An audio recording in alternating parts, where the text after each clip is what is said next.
बात कर रहे हैं 13.2। देखिए फर्स्ट प्रश्न कहता है एक शंकुआकार खिलौने हैं, कहता है 7 सेंटीमीटर व्यास है। तो सबसे पहले देखिए एक नंबर प्रश्न क्या है, व्यास दिया है ना डी, वो कितना दिया है 7 सेंटीमीटर दिया है। ठीक है, अब आर क्या हो जाएगा, त्रिज्या बराबर डी बटे 2, ये हो जाएगा 7 बटे 2 सेंटीमीटर। ठीक है, तो अब फिर कहता है क्या कि एक शंकुआकार खिलौने 7 सेंटीमीटर व्यास वाले अर्धगोला पर आरोपित है। कहता है वो शंकु है न किस पे आरोपित है, अर्धगोला पर आरोपित है। तो सबसे पहले हमने एक अर्धगोला बना लेते हैं। ये देखिए ये अर्धगोला आपका हो गया। ठीक है, और इसी पर क्या है, शंकु आरोपित है। ठीक है, इसी पर क्या है, शंकु आरोपित है। कहता है खिलौने की कुल ऊंचाई, तो देखिए यहां से यहां तक, देखिए ये आपका हो जाता है त्रिज्या, क्या हो जाता है त्रिज्या, और ये क्या हो जाता है ऊंचाई, और यहां से यहां तक ये हो जाता है संपूर्ण ऊंचाई। क्या होता है, संपूर्ण ऊंचाई। कहता है खिलौने का कुल ऊंचाई 14 इसका कुल ऊंचाई दिया है 14.5। अब देखिए त्रिज्या तो यहाँ दिया हुआ है 7/2, या आप लिख सकते हैं 3.5। तो जो संपूर्ण ऊंचाई होता है, देखिए अर्धगोला का जो ऊंचाई होता है यहाँ से यहाँ तक, वो दिया है कितना 14.5। ठीक है, और ये जो त्रिज्या दिया है ये 3.5। तो शंकु की ऊंचाई क्या होगा कि इसमें माइनस कर देना है, तो माइनस कीजिएगा कितना लगेगा 11। तो जो शंकु की ऊंचाई होगा, शंकु की ऊंचाई वो कितना होगा 11 सेंटीमीटर होगा। कोई दिक्कत। अब हमें कहता है खिलौने का आयतन ज्ञात करके, हम लिखते हैं खिलौने का आयतन। खिलौने का आयतन क्या लिखेंगे, खिलौने का आयतन। देखिए खिलौने का आयतन में क्या चीज बन रहा है, एक तो शंकु बन रहा है, एक अर्धगोला बन रहा है। तो हम लिख सकते हैं शंकु का आयतन, शंकु का आयतन प्लस अर्धगोला का आयतन। क्या लिखेंगे, अर्धगोला का आयतन। तो शंकु का आयतन क्या होता है 1/3 πr² हो जाएगा, और अर्धगोला का आयतन क्या है 2/3 πr³ हो जाएगा। अब ये देखना दोनों में क्या मैचिंग कर रहा है। देखिए 3 πr², हमने 1/3 πr² कॉमन कर लेते, तो यहाँ क्या बचेगा, यहाँ सिर्फ h बचा, यहाँ क्या बचा 2r बचेगा ऐसा। देखिए यहाँ h बचा, और इसमें हमने क्या πr² तो कॉमन किए, एक तो r बचेगा, तो यहाँ r और ये 2, तो 2r हो गया। फिर हम लिखते हैं 1/3। अब पाई का मान क्या होता है 22/7। r², देखिए त्रिज्या कितना दिया 7/2 गुना 7/2। अब इंटू h कितना दिया, ऊंचाई दिया हुआ शंकु कितना 11 प्लस 2 गुना 7/2, ये कट गया। अब इसको भी काट दीजिए, इसको भी काट दीजिए 11, और कोई कटेगा ना। ठीक है, अब हम क्या लिखते हैं 1/3, यहाँ लिख देते हैं 1/3 गुने, देखिए 11 7 77, और इधर हो जाएगा 2, तो 77/2 गुना। अब 11 प्लस 7 तो कितना हो जाएगा 11, और प्लस 2 कट में गया, 11 प्लस 7 हो जाएगा 18। 3 दूना 6, 6 3 18, तो कितना हो जाएगा 7 21 2 23। हमने क्या निकाले आयतन, तो क्या हो जाएगा सेंटीमीटर क्यूब। यही आपका क्या हो जाएगा आंसर हो जाएगा। तो 1 नंबर क्लियर है। अब देखिए 2 नंबर प्रश्न, देखिए 2 नंबर प्रश्न है, कहता लंबवृत्तीय शंकु के आकार का एक ठोस एक अर्धगोला पर अध्यारोपित है। कहता है लंबवृत्तीय शंकु है, और वो किस पर आरोपित है, एक अर्धगोला पर आरोपित है। तो देखिए हम 2 नंबर बता रहे हैं। एक सबसे पहले हमने क्या बना लेते, एक अर्धगोला बना लेते। ये आपका क्या अर्धगोला है, इसी पर क्या आरोपित है, एक शंकु आरोपित है। क्या आरोपित है, शंकु आरोपित है। तो इसका ये आपका क्या हो गया, ये त्रिज्या हो गया, ये r हो गया, और ये ऊंचाई हो गया, ठीक है। और यहां से यहां तक ये संपूर्ण ऊंचाई हो गया। क्या हो गया? संपूर्ण ऊंचाई। क्या हो गया? संपूर्ण ऊंचाई ये हो गया।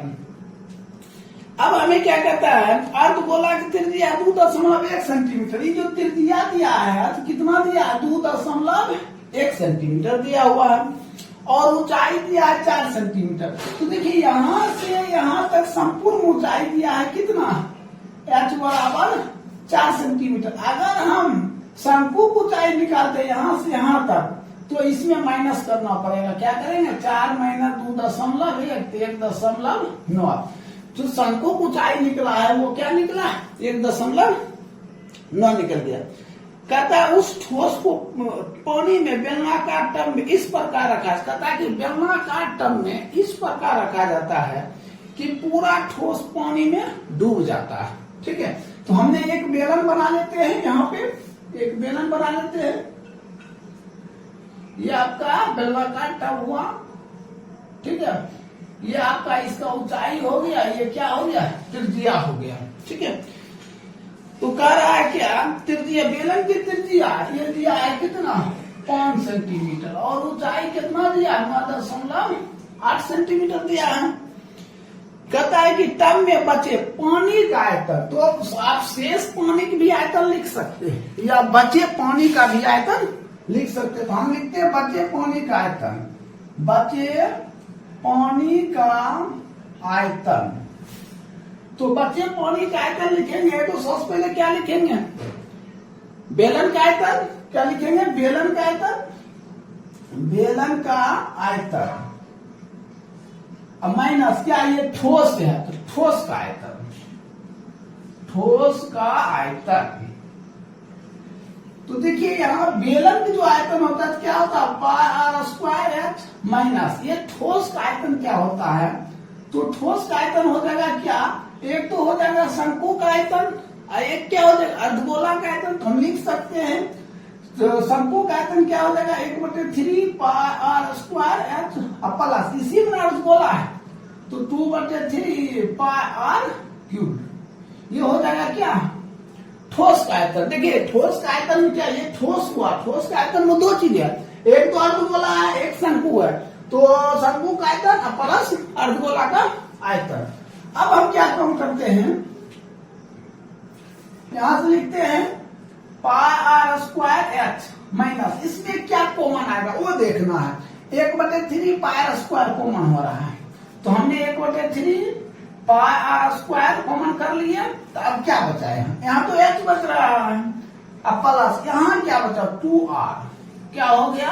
2r बच गया, हो गया।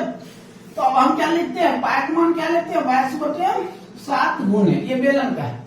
बेलन की त्रिज्या दिया हुआ है 5 गुना 5, ऊंचाई दिया है 9.8 माइनस तो 1/3 या 22/7 आर स्क्वायर। देखिए त्रिज्या कितना दिया है? 2.1 गुने 2.1 इंटू एच। एच कितना दिया है?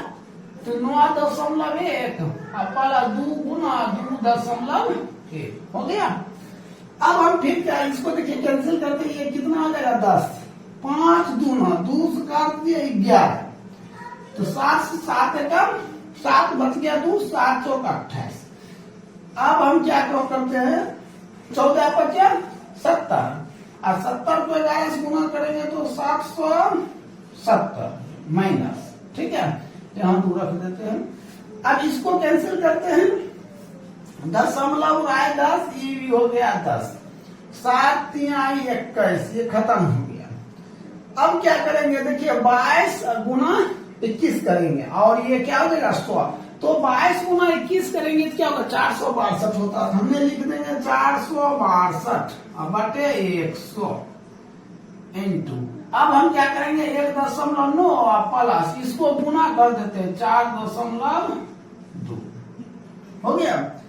तो इसको भाग दे दीजिए कितना हो जाएगा? 770 माइनस 100 से भाग देंगे तो कितना हो जाएगा? 4.62 गुना इसको जोड़ दिया 9 2 11 4 1 5 1 6 दशमलव कितना 1 हो जाएगा। अब हम क्या काम करेंगे? 770 माइनस इन दोनों को हमने क्या करेंगे, गुना करेंगे। जब हम गुना करेंगे तो क्या आएगा 28.182। इसको गुना कर लीजिएगा, गुना करने पर कितना आ जाएगा 28.182।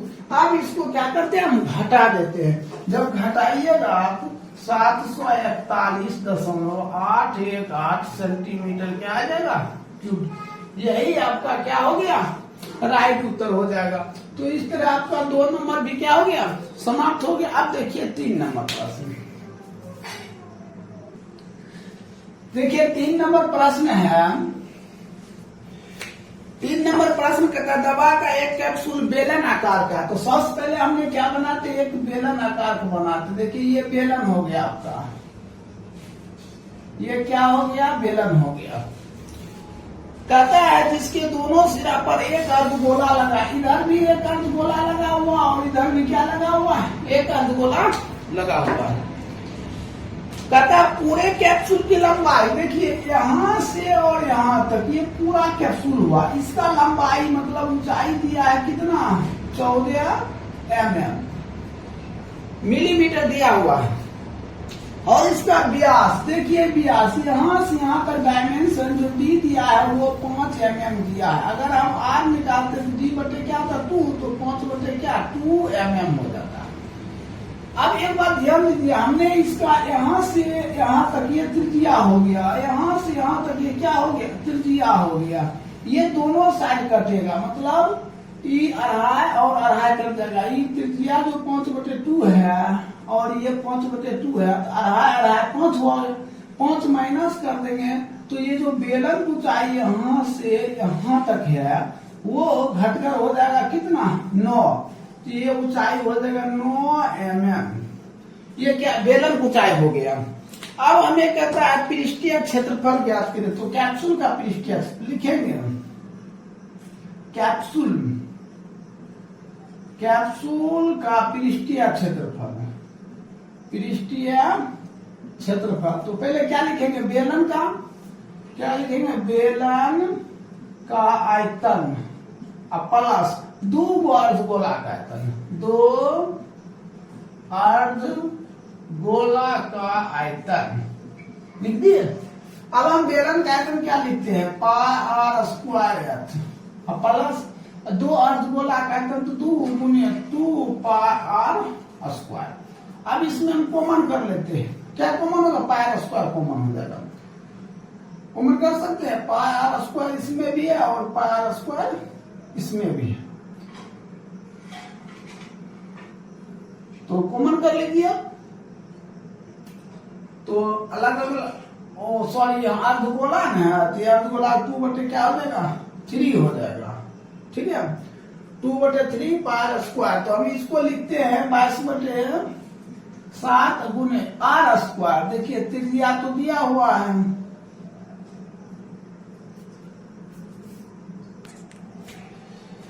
देखिए यहाँ कहता है, सॉरी यहाँ गलत लिख दिए, यहाँ क्या कहता है कैप्सूल का पृष्ठीय क्षेत्रफल। तो कैप्सूल का पृष्ठीय क्षेत्रफल जब लिखेंगे तो बेलन का वक्र पृष्ठ लिखेंगे, बेलन का वक्र पृष्ठ प्लस अर्धगोला का वक्र पृष्ठ, वक्र पृष्ठ।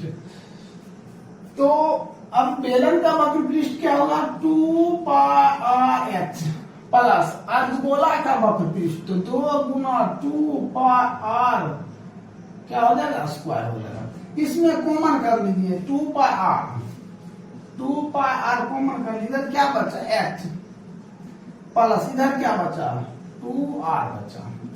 तो 2 गुना 22/7 गुने r को मान कितना दिया हुआ, r को मान दिया 5/2 into h plus 2r, h कितना है 9 प्लस 2 गुना r को मान कितना दिया 5/2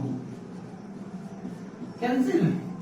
अब हम यहाँ लिखते हैं 2 गुना 22/7 गुना 5/2 और गुना, अब यहाँ देखिए 9 आया प्लस 5 है, 9 5 14, इसको 14 कट गया तो 5 गुना 10, 10 को 22 गुना कर 22 गुना 10 तो 220 mm स्क्वायर। यही क्या हो जाएगा आपका राइट आंसर हो जाएगा। तो 3 नंबर आपका कंप्लीट हो गया। अब देखिए 4 नंबर प्रश्न। देखिए 4 नंबर प्रश्न है। 4 नंबर प्रश्न कहता है एक कमरे बेलन के आकार का है। तो सबसे पहले हमने एक कमरा बनाते हैं, किसके आकार का है? तो बेलन आकार का है। ये बेलन आकार का है। ये कमरा किसके आकार का है? बेलन आकार का है। कहता है इस पर अर्धगोला का एक वाटिज गुम्बद बना हुआ, इसी पर एक अर्धगोला का वाटिज क्या है? गुम्बद बना हुआ। फिर कहता है इनमें हवा दिया 41/19/21 हवा है। कहता है 41/19/21 क्या है? हवा है। इसको पूर्णांक तोड़ दी, इसको इससे गुना किया 819, 819 में इसको इससे गुना करेंगे तो 861 होगा। और 61 में अगर हम जोड़ देते हैं तो 880/21। ये क्या निकल गया? आयतन दिया हुआ है। कहता भवन का आंतरिक व्यास, देखिए भवन का आंतरिक व्यास, तो व्यास मतलब डी बराबर क्या होता है? 2r होता है। अब देखिए यहाँ से आंतरिक व्यास दिया, ये हो गया यहाँ से यहाँ तक ये r हो गया, तो ये भी क्या r होगा? व्यास तो पूरा होगा। अगर ये r हो गया तो यहाँ से यहाँ तक भी ये क्या होगा? r हो गया। तो ऊंचाई क्या हो गया? r। तो हम लिखेंगे ऊंचाई h है वो किसके बराबर है? r के बराबर है। ठीक है। फिर कहता है क्वाड्रेंट की गुम्बद फर्श ऊंचाई के बराबर है। देखिए ऊंचाई के बराबर क्या? r बराबर है। तो कहता है क्या? ऊंचाई ज्ञात करे। क्या कहता है? ऊंचाई ज्ञात करे। तो सबसे पहले हम लिखेंगे कमरे का आयतन बराबर क्या है? बेलन का आयतन प्लस ये क्या? अर्धगोला का आयतन। ठीक है।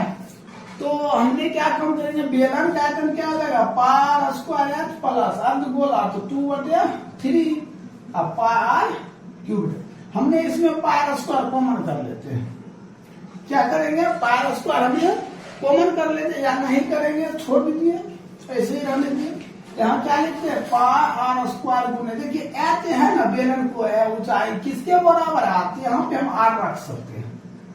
2/3 पार क्यूब हो जाएगा।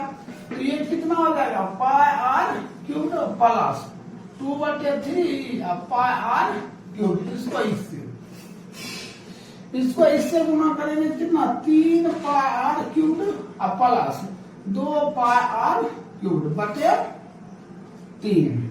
जोड़ दीजिए 5/3 पार क्यूब 5/3 गुने 22/7।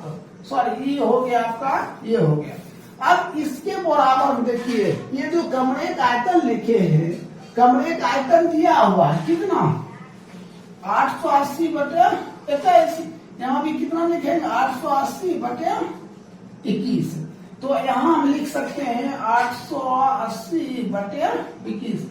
अब हम इसका मान बैठा देते हैं। ठीक है। तो मान बैठाएंगे तो क्या होगा? 5/3 गुने 22/7 गुने r³ बराबर 880/21। देखिए 7 या 21, ये 21 कट गया, 7 या 21 कट गया। अब ये सब बच गया। तो हमने क्या लिखते हैं? r³ बराबर क्या? r³ जब लिखेंगे तो ये दोनों नीचे आ जाएगा। 880/22 गुना 5, 22 काटिए 40 बार में, 5 काटिए तो 8 बार में, क्या हो जाएगा? r³ बराबर 8 किसका क्यूब? 2 का क्यूब कट गया। तो r बराबर कितना? 2। यहाँ हमें क्या रहा है? देखिए कहता है ऊंचाई किसके बराबर है? किसके बराबर है ऊंचाई? 2r के बराबर है। तो हम लिखेंगे ऊंचाई बराबर 2 गुना r। तो 2 गुना 2 दुगुना 4, यही क्या हो जाएगा? सेंटीमीटर। यही आपका 4 क्या हो जाएगा? सेंटीमीटर। राइट उत्तर हो जाएगा। तो इस तरह 4 नंबर कंप्लीट हो गया। अब 5 नंबर हम नेक्स्ट वीडियो में बताएंगे, तो ध्यान से देखिए।